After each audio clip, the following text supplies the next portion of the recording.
Homie, you know what I'm saying? Okay, we here today with another episode of Real Spit for today with Concrete Style. I am Concrete Style, truth at the foundation, how does it know? Got the street screaming side and your bitch wearing purple. You might not like me, but your bitch, dude. You know what I'm saying? Fuck with the side nigga. Hey man, I always got somebody special sitting to the right of me.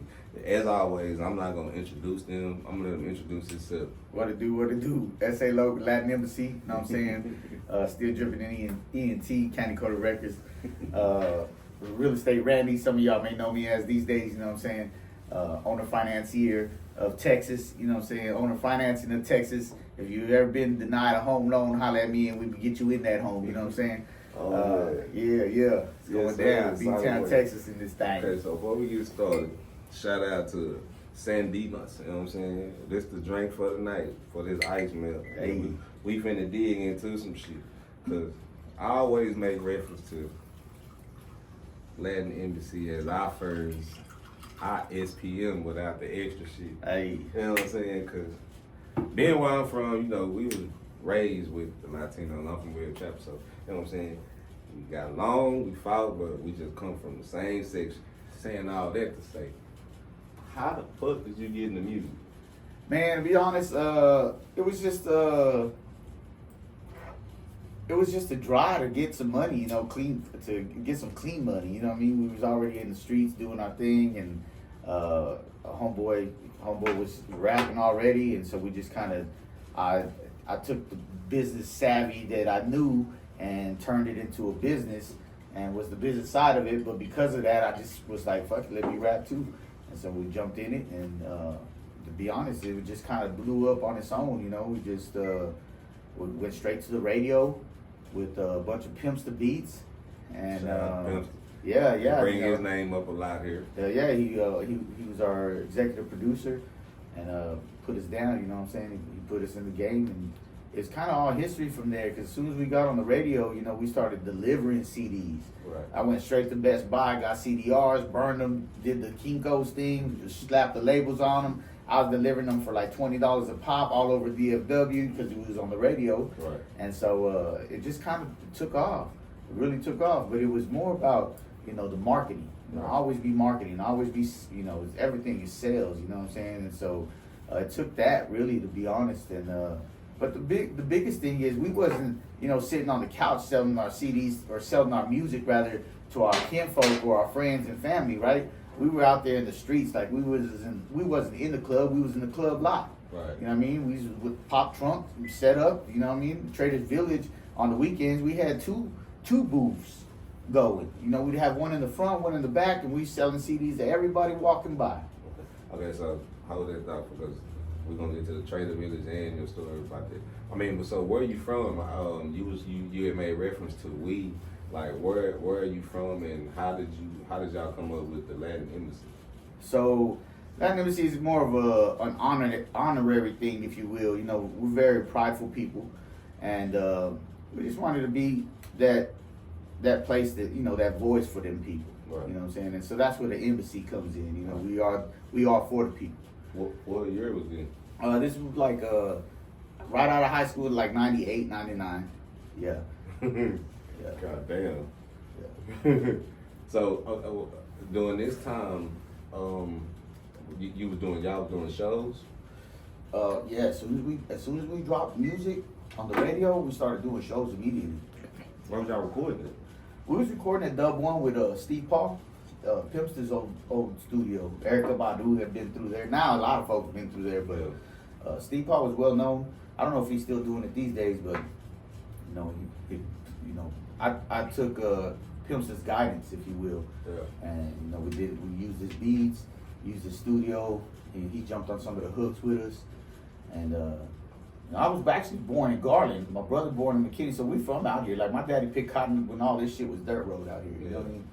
And but you know, I spent a lot of my childhood in El Paso, which over there you got a bunch of essays. You know, and that's where you kind of get Ese Loc from. You know what I'm saying? Because it's like, what's up, Ese? You know what I mean? And you know, rock local shit. You know what I mean? And so you mix that shit with this shit over here, and that's what you get. You know what I mean? Latin Embassy. When like was it with you guys' music, was it like hard to release? Like as far as fans, how did you guys market to what specific fans you was trying to reach? That's a great question because at that time there wasn't a lot of social media or internet for that matter, and so we had to go where the people was at, Right. which was the clubs, club parking lots.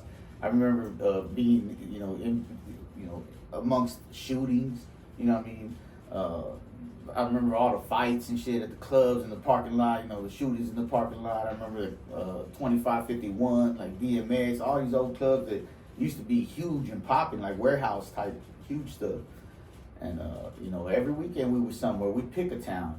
You know, I remember going to Wichita Falls on the fly. Just went to the mall, interact with the people. Next thing you know, we had a house party with like 150 folks. You know what I'm saying? Yeah.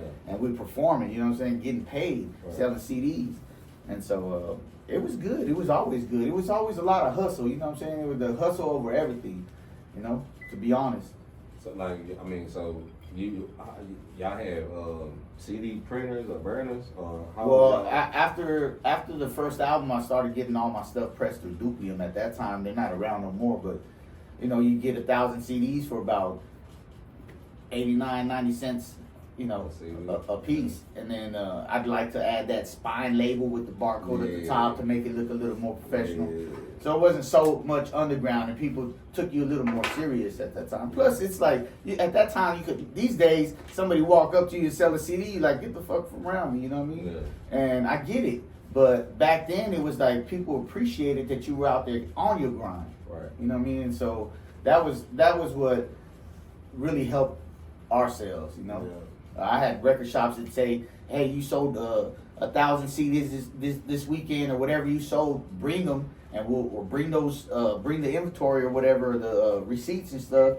And they would give us our sound scan at that time. So I would report every booth that we had, whether it was at a car show, Traders Village, everything. We were reporting it to Day One Records in Deep Ellum, or in Oak Cliff off Jefferson. You was reporting your sales? Yeah, we were reporting our sales. I mean, we were trying to get it all. I had my own barcode. It wasn't like sometimes these days the artists will put you just a barcode on there.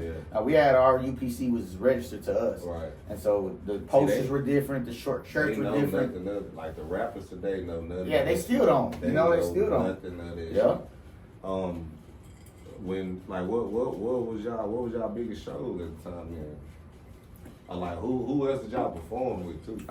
In those days, I remember Benny Siegel. We opened up for Benny Siegel, Peter Pablo, of course UGK, 3-6, Ludacris.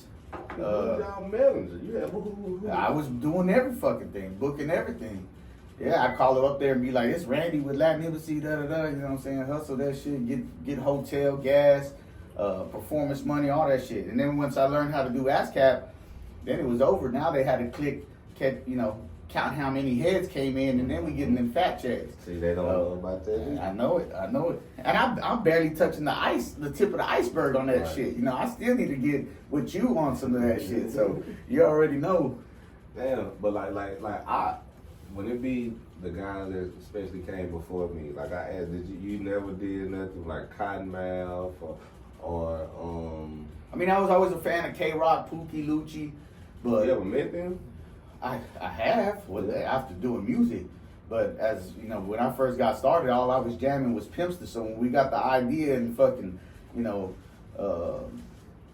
we got the idea to get started, it was I called who I knew, Right. and then who I was a fan of, Right. and he kind of took us under his wing. I broke bread, bought the beats. Next thing you know, we in the studio, and Right. we worked together like in the street too after meeting each other, because that's what we do. But yeah, he put us on. You know what I'm saying? He really put us on. You keep making a reference to the streets. What you had going on as a young? Well, I mean, there was all kinds of shit. So I came from El Paso, you know what I mean? So that was, everything's over there. That's the border. Yeah. And then out here, it's like, in the burbs, you get some Timothy Leary, some sheets of Timothy Leary, and everybody was tripping. Whatever the case, whatever you needed, and so it's kind of always been that way until I found the love of my life, which is real estate. Right. You know what I mean? And it's just really, how do I say? Not it's just it feels really good to get paper like I'm getting now, the right way. Right. You know what I mean? And not have to look over my shoulder no more. So, I mean, if the shit was like it is now, then I think y'all would have been getting some rap nigga paper too. Because like y'all was like the first that I can recall. What other Latino artists was around there? that's so funny that you say that, because I've always told people, and I had, and you know, I stand on it today. There was some artists out here. Yeah. I won't say their names. They know who they are. There was some artists out here for us.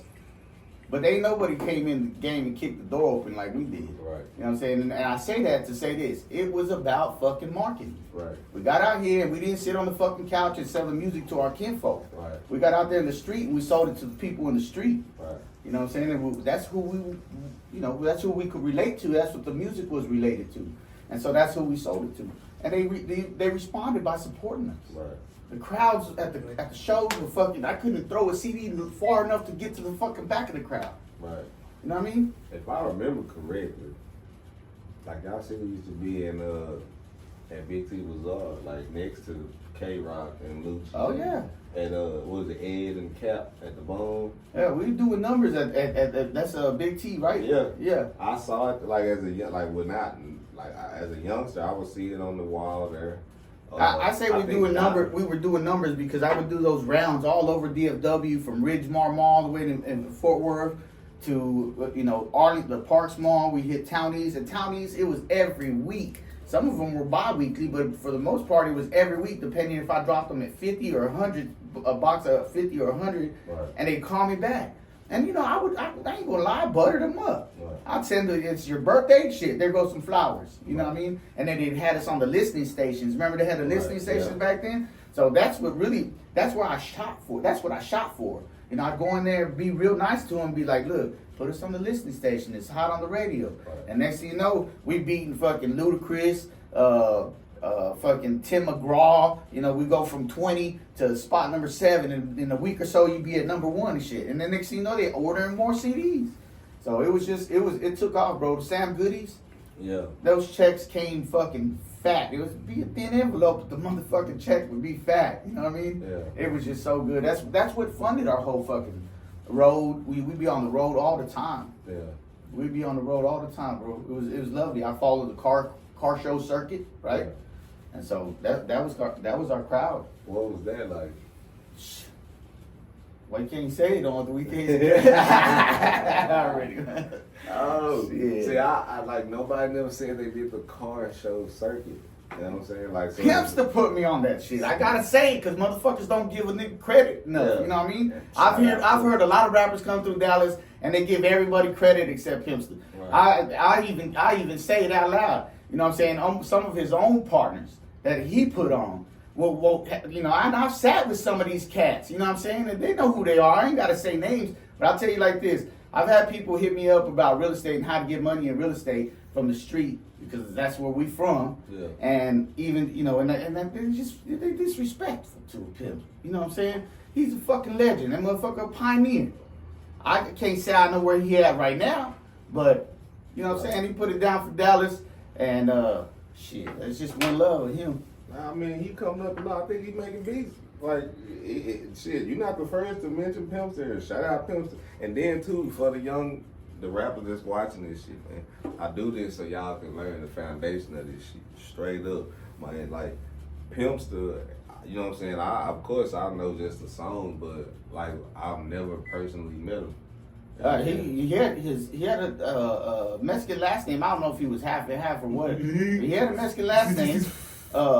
And I won't say his name on record either, but I'll tell you this. I sat with him for hours, and he'd tell me, you know what I mean? He'd be like, don't go in there selling yourself short. You know, and I would, you know, I'd go in there and they'd be like, you can't be selling the CD for $10 in the street and then come get 8 in the store. They don't leave us no money to make. And I'd be like, fuck, you got a retail building. Yeah. I'm in the street hustling. I deserve that little $10. Yeah. And so, you know, he kept me disciplined, and I followed his plan, if you will, right, to the T. And that was following the lowrider circuit. Stay with my people. Stay where they at. Keep putting it in their face. You know what I'm saying? And that's what we did. We put it in their face. That's hard. He came out and I remember Murder Dog Magazine. He introduced me to Murder Dog Magazine. You remember that? Yeah. All right. So if you were in prison, you got Murder Dog Magazine for free. And so I remember the list. I don't know which edition it was. I wish I could find it. But Trick Daddy's name was like right there. He was right below. You know what I'm saying? 1 and 1. Right. And they were just moving units. And we came out in Murder Dog Magazine for best of the best independent record labels as Latin Embassy, County Code Records. Right. But we didn't ask for that shit. The dude came to town, went to all the record shops, said who's hot, and they told him it was us. So they contacted us, and we did a little interview and shit. Came out in the thing, they did a little article. It was cool, you know. But again, Pimp put us on that shit. You know what I mean? Yeah. So yeah, hell yeah. Man, shout out Pimp. You know what I'm saying? Like, obviously they don't make them like that. You Hell know? no. Like, was y'all shit in over there brooding with George? Oh yeah, George. Hell yeah. I opened up a record shop in East Dallas. I forget what year, but after I opened up my record shop, I guess certain record shops felt like competition now, so they stopped carrying my shit, and so I stopped carrying their shit. You know what I mean? So you know, the little mixtapes they had out and whatever little artists they had, I stopped carrying it too. You know what I mean? So I've been in the game for a little bit. I ain't out here, you know what I'm saying, stunning on nobody or nothing like that. But I ain't gonna be out here on no big shit either. You know what I'm saying? Fuck all that bullshit. Straight up, Yeah. man. Oh man. Yeah. So, like, when when you got to the radio, like, it's so hard for us to get to the radio. How the fuck did you get to the radio? Who was pulling strings then? I Throw down. Shit, hell nah. I never came out on K104. I was on 97.9 when they came out here, and that was because again they were trying to entice the Latino community to get on board with them. Head crack. What's that other one? I did the other one though. What was his name? It was Big Al or something. Not Big Al. You know what I'm talking about? I know. I can't remember his name. And I did a drop for him, and people would call me like, "I just heard you on the radio." It was I forget his name, but yeah, they were all cool. They, we went in with it because it was the radio. Yeah. But you remember what's that DJ's name that used to spin for him? The nigga was in Urban. He used to work at all the strip clubs. I just told you. I just said this nigga name the other day. Well, he was cool. G-Rock. Yeah, he was cool. G-Rock was cool. You know what I mean? It took a little money to butter him up, but he was cool. And then so we had some drops on 97.9 to beat. They paid us, they spent us a little bit, but KNON was where it was, so it was community radio, really. And what it cost us, a lot of free fucking promotion until we fucking stood on it and was like, that's enough. Yeah. You know what I mean? We kept doing shows and, I just had to get paid. And even now to these days, like, Latin Embassy they'll call us to come do something. And if you're not paying, I'm not gonna pull up. Right. You know what I mean? And it's not that, it's the principle. You know what I'm saying? I value my time a whole lot more than I did back then. Right. You know what I'm saying? Back then I was out there grinding. Now I know it's gonna pay me. Right. You know what I mean? So I'm not gonna pull up if it's not gonna pay me. Right. So, but it's okay. I'm still doing my thing. I'm still getting checks. I got a check right now in the car that I ain't even cashed since last month on some royalty shit from So South. So see, motherfuckers. Yeah. Royalties. You niggas ain't giving royalty checks. Yeah. You gotta hit it. And this music is how old? Music, I guess the last album came out in 2010, but the majority of Latin Embassy stuff came out in I think the last one like 2024, Rap 2023. From 2010. Yeah. And it ain't stream money, nigga. That's like, them niggas, they knew the stream, nigga. They get them old chicks. Yeah, that's right. They get them old chicks. Yeah. Like, goddamn. Like, okay, so with the Latin or the what genre would you say your rap was in? So that was kind of upsetting to see sometimes that our music would get put in with the Latin rap, because we just wanted to be out there with the rap. Hip hop with regular, like, yeah. Instead of Latin hip hop, we wanted to be just in there with the regular hip hop stuff. And so they would always have us in there in the Latin section until we go in there again. And like I said, they don't. This social media now, so they talk to everybody in one little video. I had to go in there and shake hands with motherfuckers and tell them, you know what I'm saying? I give it to you at a better deal if you put this bitch on the listening station. Right. Hook it up, because when I start coming in here and sell it, not only that, I'm gonna get on MySpace, you know, and I'm gonna promote it, tell them where to come get it. You know what I mean? And I'd be like, I have a show tonight or this weekend, and I need to announce where it's gonna be so they can come copy. Right. And so they would think they was the only one on the, on my list, so they would hook me up. I'd hook them up. You know, I was out there hustling, playing that game, trying to get that money for. And it's crazy, man. Now I'm trying to buy houses in all those same fucking places. You know. But that's how it works, cause now you get to run them off. Yeah. Right. We're gonna get to that. Yeah. But so, damn, what I'm gonna say, man. When I used to do parties, like how you said about the rap shit, like I had to learn the hard way because I used to try not to segregate the Latin hip hop and hip hop, because shit, we rap about the same shit. And at the end of the day, especially when I would hear the rap, I didn't know about the niggas being in gangs and into it. So I did, like, sometimes I would boot niggas, and since I didn't know their coach in the gangs, it was. Sometimes the shows would get shot up and shit. It was different. Like so I had to learn my lesson the hard way with that. But it was incidents like that when y'all performed. Oh yeah. Yeah.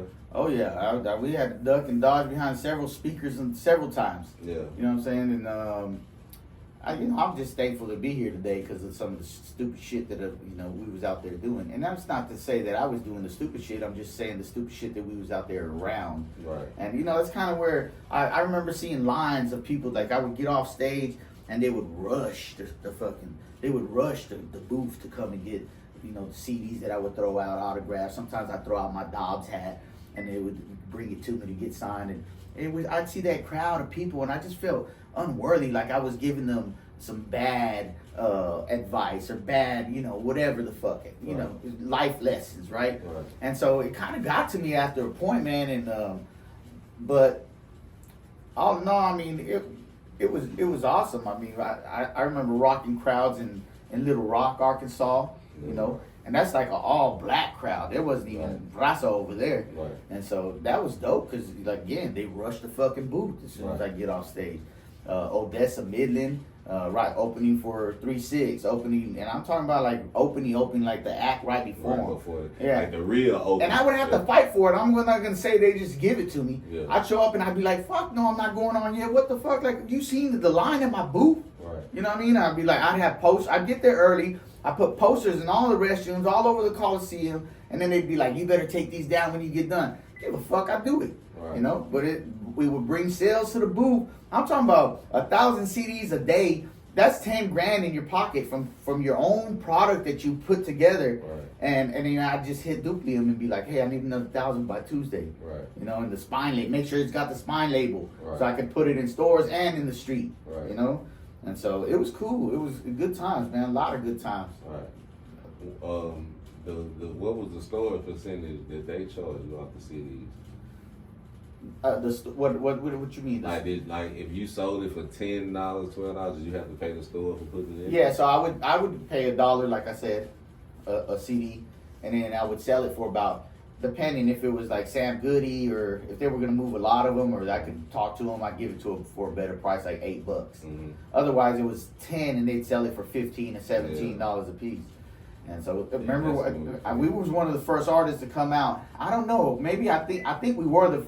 If not, we were the first Latin artists. You know anybody who put out a double disc? No. Okay, well, we did. Yeah, I remember that. There was a double disc, though. I don't remember who did it, but I think we was the first ones to do a double disc out of Dallas. And they wasn't Latin either. Like, I don't remember who, but my double disc came from seeing that shit. Like, when I used to drop, it was off seeing, like, everybody who came before me with them hard, like, I actually did what you did, had the spine shit in the back. I think my rap career professionally started early because I had put shit in their mall and in their store. But that's when I had like I had a contract with B&B Tobacco when I used to have them zigzag tobacco, and I kind of distributed them hoes early. Like, it was like 2010. But saying that shit to say, like when like what y'all can sell merch? Did y'all sell merch too? We had posters, T-shirts. We came out. I would sell some of the other merch, like for instance, Cali Swangin'. You remember the Cali Swangin' videos? They were all lowrider videos. Somewhat. They would hit the cruise spot after the lowrider car shows and then sell you the street shit, the street videos where the cars would hop, competition, you know, whatever the fuck, cruise of bitches and shit. Right. And so they put our soundtrack on it, so we would sell those DVDs, and so those kinds of things. Other artists that we helped out press up their CDs. We would put theirs at our tables as well. It's be like, oh yeah, this other Dallas artist, especially out of town. I mean, I helped a lot of people, bro. I put a lot of people on, to be honest. But was y'all ever there in the Lowrider magazine?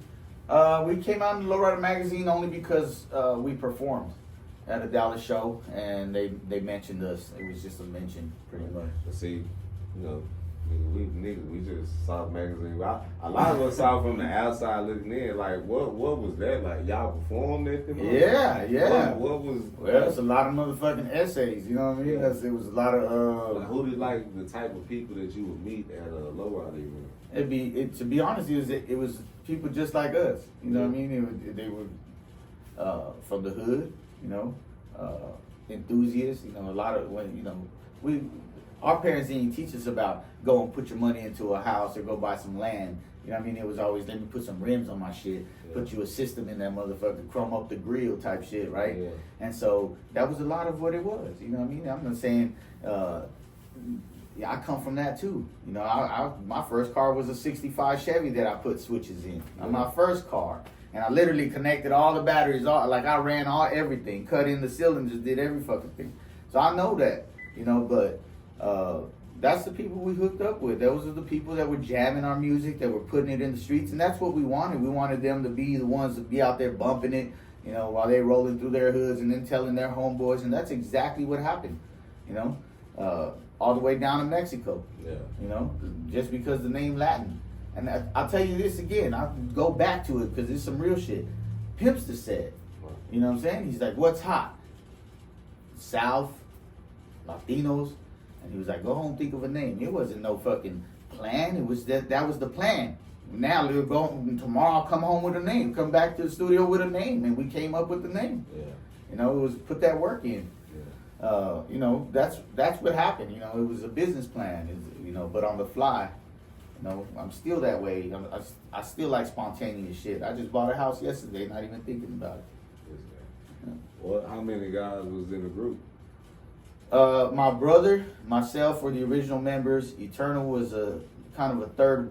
He was on the original album on one song, and then my brother got locked up right after the first album dropped, and so it only felt right to make him the new star or partner, and so then it became just me and him for the rest of the remaining albums. What producers what producers you work with? We worked with Hitman Cortez. Playing Skills did something for us.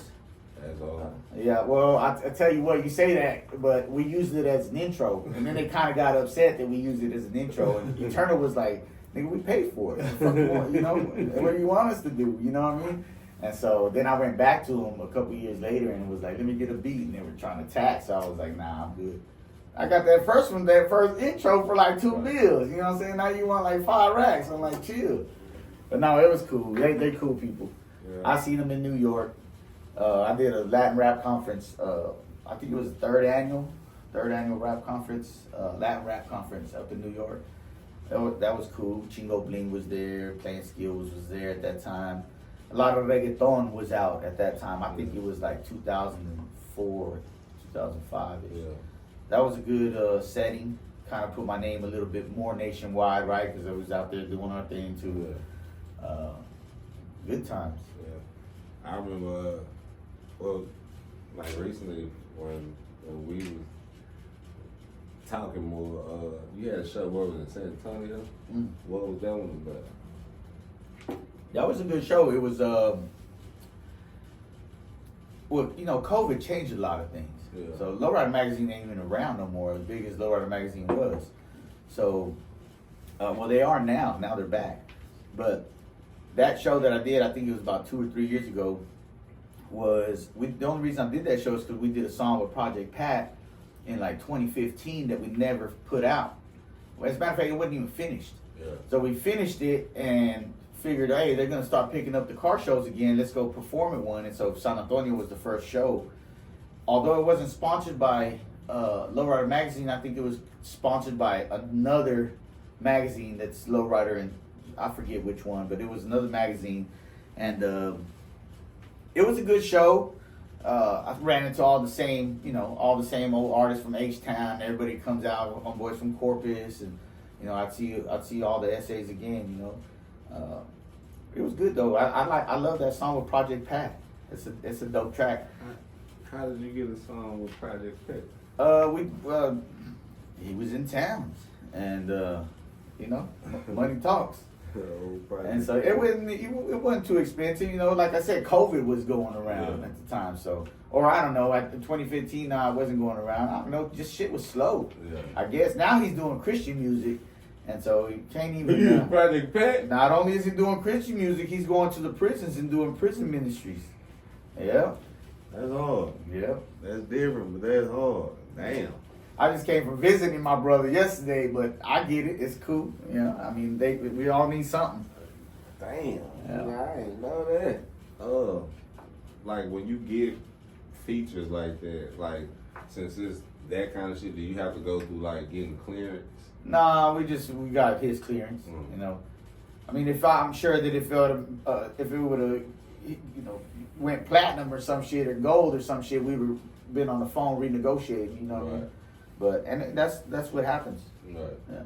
I mean, you've been through professional situations and such. I've been professionally fucked by artists that have featured my albums, Like or music, who through Universal and shit like that, like, and didn't pay a motherfucker. man, I asked, like, what artists, can't- what songs then have they featured? I can't say what I don't want to put nobody on blast because I'm triple OG. I don't even give a fuck about that shit no more. You know what I mean? But it don't even matter. But yeah, they put me on Universal albums that. Why we ain't got your OG Well, I called up the lawyers. I had the lawyers handle the thing, and then we ended up having a meeting and we settled it. Yeah, we ended They're up like settling that, man. When your paperwork right, you get on nigga ass. Yeah. You know what I'm talking about? Yeah, I mean, we had some mutual counterparts that saw it best that we keep it moving, and so that's what we ended up doing. But like now, what do you think about the Latinos that's rapping? Like, are you OT, Mexican OT is hot as fuck. Yeah. Love him as an artist. I went to his show at the Dreamland Festival at Fair Park. Yeah. And he performed out there. I went. He was one of the ones I want to see. I seen Jeezy, seen Lil Wayne. I don't know what happened, but at the end of the show, performed there on a bit like that. yeah, yeah, okay. yeah. I don't know what happened at the end, but we only caught a glimpse of Wayne because I don't know what happened. I don't know if it was shots fired or people were just throwing beer cans. But motherfuckers was running, and so I wasn't trying to get caught up in that shit. Yeah. But Dallas put it down. It was a good show. It was a good show. I mean, do you like keep up with the? I mean, I can't lie. I don't. Yeah. I don't. I'll jam some Sirius XM. Yeah. I'll jam the artists I know. I still have Pimps on my Pandora. I still have Mexican OT on my Pandora. Just yesterday I was listening to corridos. You know what I'm saying? That Mexican drug running music. You know what I mean? And so, I to be honest, when I'm conducting business, I do a lot of classical music just because I don't want to hear lyrics. I just want to hear the music. And so it allows me to think clear. Yeah. But I don't like, I'm constantly writing lyrics. Like I was writing lyrics earlier today, just in my phone, because you never know, it's some fly shit sometimes. So I just jot it down. But But nah, man, it's all love to the supporters and fans for the years. You know what I'm saying? A lot of them have kept up with me through the years. A lot of them now fuck with me in real estate, meaning that either they've paid me for mentorship or they've trusted me to buy their house or sell the house for them, or whatever the case, right? And so that fan base or that relationship that I have with the streets out there has really paid off even now in real business endeavors that I do now and shit. Right. Not that the music wasn't real, it's just that in the legal way. Right. You know what I mean? Yeah, I mean, that's not entertainment. Because shit, I be trying to show a lot of upcoming artists like the foundation, like the pioneers, like cats that started shit. Like what you were just talking about though, before we get to with your kids, would you allow them to be artists? I wouldn't mind it. I'd probably encourage them. It'd probably help them. Yeah. Oh yeah. Yeah. Well, outside, how did you get into real estate? So, to be completely honest, man, I heard one of them ads one day. I was tired of working in the corporate world, right? Yeah. I was working at Bank of America, coordinating appraisals all over the U.S. for their home loans. And so I was already kind of intrigued by the numbers that I was seeing on these appraisals, if you will, and home loans, right? And so, I was just frustrated, bro. And I heard that shit and I went to one of them fucking little meetings at one of their hotels and I took it serious. Yeah. I got creative with it. I'll tell you that. So I'll tell you this. As a quick little, I go to that thing, they want $200 after the hour to sign up for the 3-day class. And I'm like, shit, I got 100. And so I looked around the room, seen a motherfucker that looked like me. I go up to him and I said, say, homeboy, I got 100, you put the other 100, just get it. And he was like, fuck yeah. He goes, because man, my wife just told me, no, I'm in the doghouse if I spend more than 100. Right. And so I was like, bet. And they give us the DVDs and books. And I was like, take that shit. I'm going to the class. And I went to the class, I took notes, and I listened to my fucking mentors. You know what I mean? And I never looked back. Right. And I've been successful. I can't say I do the shit to the T like they want me to do. Yeah. But shit, I've been doing really well. And I signed up for them. I signed up for another mentorship and then a third mentorship. One of them I ended up getting my refund back. It was like 20 racks. And then I found an owner finance mentor and learn how to owner finance. Because when you do real estate, you go and buy it and you sell it, you get your check, right? But when you do owner finance, I get paid on a monthly basis for those things because now I'm the bank. Right. And so I got a website coming soon. It's called BeTheBankAcademy.com. And so it teaches people how to be the bank and it teaches owner finance. So when people can't get a conventional loan, they come to me and I get them the loan they need, put them in the house. I'll borrow the money, increase the equity, give them a new loan for the amount, right? And keep that spread plus interest over time. And so damn near everything I touch, not everything, but about 80% of what I touch is $100,000 plus. Right. And so, can't beat it. You doing all this, I'm gonna ask you, you have a background? A background as in a felon? Yeah. I am a felon. I only asked that just so niggas can see, man. You can have. Yeah, I'm a newbie felon. I waited till I was I don't know, like 38, 39. You know what year I got it, but yeah, I recently got my felon. No, it was still. That lets you know you still. Yeah, but I was saving it for my daughter's first boyfriend ass whooping, but no, I ended up getting one before that. So. And I ain't afraid to catch another one. No, man, we ain't catching no more, man. We ain't doing it.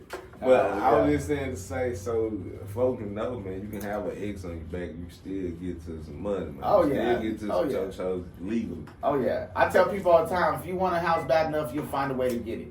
You're either going to make excuses or you're going to be successful. You can't have both, though. Right. You know what I mean? You either make excuses or you make yourself successful. Right. That's it. Okay, so you were saying the loan shit, like before that. So did you go to a class or school? You said mentor. Did you have to go get a trade? So I went to 3-day seminars. I found all the 3-day seminars I could on real estate and I went to them. Right. And, people dip on the third day, or they'll leave at lunch and not come back and shit. Nah, man, I sat there and I fucking took notes. And I did what the fuck they told me to do. I tried to do it on my own at first. Right. And I was using my own money. I was sanding sheetrock, my eyes all red from the dust. You know, I'm Mexican, I work. Right. But man, I was doing too much work, using my own money, and I went back to these seminars and I was like, fuck, I'm doing something wrong. And I realized that I was using my own money, which I shouldn't have been doing. I was doing all the work myself. And so I started hiring out, and now I got, you know, a gang of crews that I can call on. If one's busy, I'll call another one. And it's first come, first serve, let's get to work, you know? And sometimes they calling me for the work, so which is cool too. But we were talking about earlier, in Corpus or in other cities, when I get houses in other cities that I'm not, you know, close to or familiar with, then it can become a problem. Right. But I'm only rehabbing the houses I'm rehabbing right now because they're for my kids. Right. I don't do rehabs, I do financing. Right. So I don't really get my hands this dirty, but I have been getting my hands dirty lately. So all this came from you asking a total stranger to split a $200 bill. Yeah. So $100. Yep. Motherfuckers need to start working together, man. Already. That's hard. Like, it just don't happen. Yeah, closed mouths don't get fed. You know, I had to be creative. Like I had to be creative, and now it's funny because the financing I do is so creative. You know what I mean? I don't need. And if they're not going to live in the property, I don't even need to check their credit. If they're buying it as a rental, that's considered a commercial transaction, not a consumer or a retail, right? Right. And so I don't even have to check credit in those cases, so I can sell them anything I fucking want. But like, how do you learn the difference of each? Like how you explain to me? By getting a mentor and then listening. You know what I'm saying? That's what I tell people. It's not rocket science. I got a mentor and I listen to him. You know what I mean? That's it. That's just the bottom line. If you're paying somebody to tell you something, fucking listen. You know? People want to live. If you want to go far, go together. You want to go fast, go by yourself. Right. You know? Never heard that before. Yeah. Say it again? If you want to go far, go together. If you want to go fast, go by yourself. Yeah. Yeah, like when how the fuck you get the loans? Like so there's a couple types of loans to get to. So you're right. So when they advertise those commercials, they say, "Do you want to learn how to buy houses with little or none of your own money or credit?" Mm-hmm. Okay, so the house I got in Corpus, the lady couldn't afford it, so they gave her, to be honest, they gave her like $2,500. I paid about 26, like 22 in, or like 23, 24 down, and then like 2,000 in closing costs. So I was in at 26 when I got it. Yeah. She was like 8 grand behind, so that went out of that 26, right? 2,000 to closing, so now you're at 24. 8 grand to the bank because that's how far she was behind, so now you're at 16. Of that 16, she got 2,500, so you're at like 13.5. And the wholesaler that brought me the deal, the niggas that call over there and say, "Hey, I see you're behind on your house, you want to sell it?" Yeah. Those motherfuckers got that 13, 11, whatever was left. And so now the house is mine with her payment. And here's what's crazy. In Corpus, I was paying, my son goes to A&M, right? And so I was paying $1,200 for a 1-bedroom out there, apartment. Now we got a 4-bedroom, 2-bath, 2-car garage for $625 a month. Half of what the rent was at a 1-bedroom apartment. And not only is it half, he's got 3 roommates that are all paying. Yeah. And guess what? They got government grants. That's automatic money that's coming in already. You know what I mean? I'll tell you this though, that's why I'm kind of, I didn't tell you on the way in, but let's keep it. Ask me what you want to ask me because I got to get to Corpus and get this money and get this. His lease is up where his girlfriend's dorm is at on the 10th, so I got to get him in there quickly. Yeah. And there's some work to do.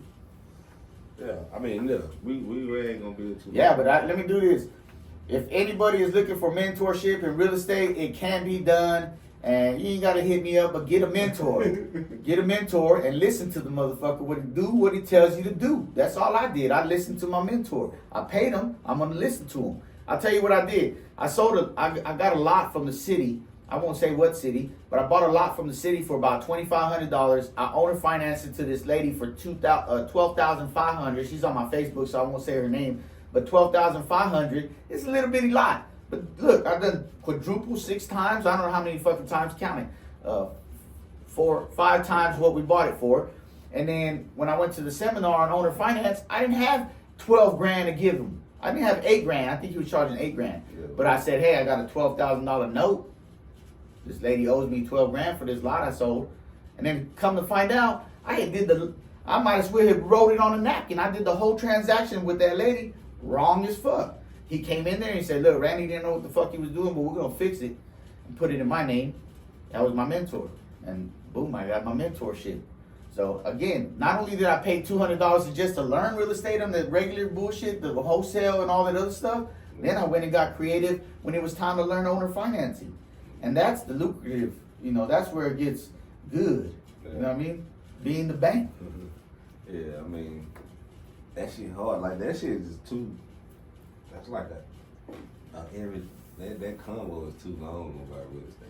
That shit is like, it's like, nigga, that shit intrigues me, but nigga go on and on. Yeah. But say that to say, so, like, what would you, with where you have got now from how you transitioned to the real estate, like, what would be your word to, like, the youth? But can you, like, separate what you would tell the fellas and what you would tell the young ladies? Okay. So first, I would say that the majority of millionaires or multimillionaires in the United States have real estate in their portfolio. So fuck with real estate.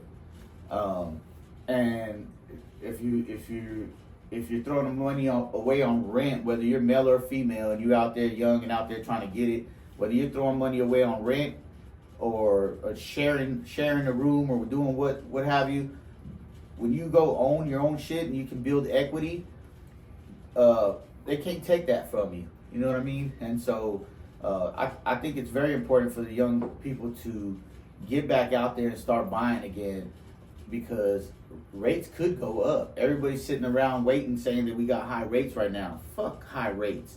Get it right now, because it could go up or it could go down. Right. And if it goes down, just refinance. Right. You know what I mean? But at least you own the shit. You're already starting to build equity instead of throwing your money away. Right. And so a lot of people don't understand that. I ain't clowning on nobody. If you can't get it, you can't get it.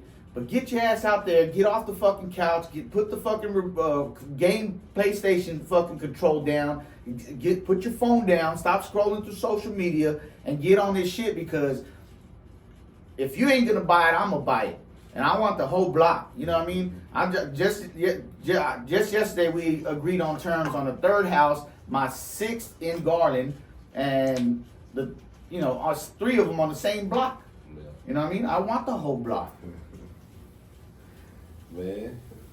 Yeah, you gotta get it, man. These folks out here, they don't make them like that no more. Y'all gotta get off your ass and stop expecting a handout. You know what I mean? I get a lot of that. Yeah. I've coached a lot of people. The number one thing I tell every mentee of mine, or anybody I even run across that is even intrigued or wants to get into it, is you ain't gonna go nowhere unless you take action. Right. We can talk about it all day, but come Monday morning, if you go back to your 9 to 5, and you get back into that routine, you got to take action. Right. You got to take action. You can do it on your spare time. Right. It doesn't take. It's not much. I've been off for the last 3-4 months just working on my kids' houses. Right. And so it's good. It's a good lucrative business. I've built a great portfolio with it. That's all I really do now. Right. But that's only until I can do what else I want to do. So it's not the ultimate goal. It's just real estate is the vehicle to get me where I want to go. Right. And where I want to go is to the fucking beach. You know what I'm saying? Put me on the beach. Put me on a condo on the beach in Cancun or some shit. And let me kick my feet up while those 30-year notes pay me. You know what I mean? So I love being the owner financier. And real estate where it's at, man. Yeah, well, shit, it looks like you're setting yourself up for that, man. Okay. Well, you want to tell them where to find you, or what else you got going? Shit, we can wrap it up. Right? Yeah, definitely. So only because I've accumulated several crews throughout these past years doing remodels. I don't like to do remodels, but I will pass my crews on to you guys, because I do know that I get a lot better pricing as an investor than most folks. So if anything, if I can help anybody out with roofing, remodeling, things like that, I got crews for that. If you know anybody that's selling the house and I close on it, y'all refer them to me and I close on it, I'll pay $2,500 minimum. Ain't nobody doing that. So $2,500 minimum. If it's a great deal and I can give you more, hell, I give you more. You know. But yeah, 469-401-0001. Again, it's 469-401-0001. We buying everything from the Red River to the Gulf. And we're here to help people stop foreclosures. That's my specialty. Get you all out of situations where the bank is trying to take advantage of you guys. Let you walk away with some money and your dignity. Don't let your belongings end up on the curb for your neighbors to see. You know what I mean? Call me. It's like the deer in the headlights. Don't be in denial if you're behind on your mortgage. Don't let the banks bully you. Hit me up, and I'll help you out. That's all. Man, y'all heard it here first. This the guy, Red. Oh, man. I appreciate you for coming, brother. Yes, sir. Yes, sir. Let's go, man. Appreciate it, man.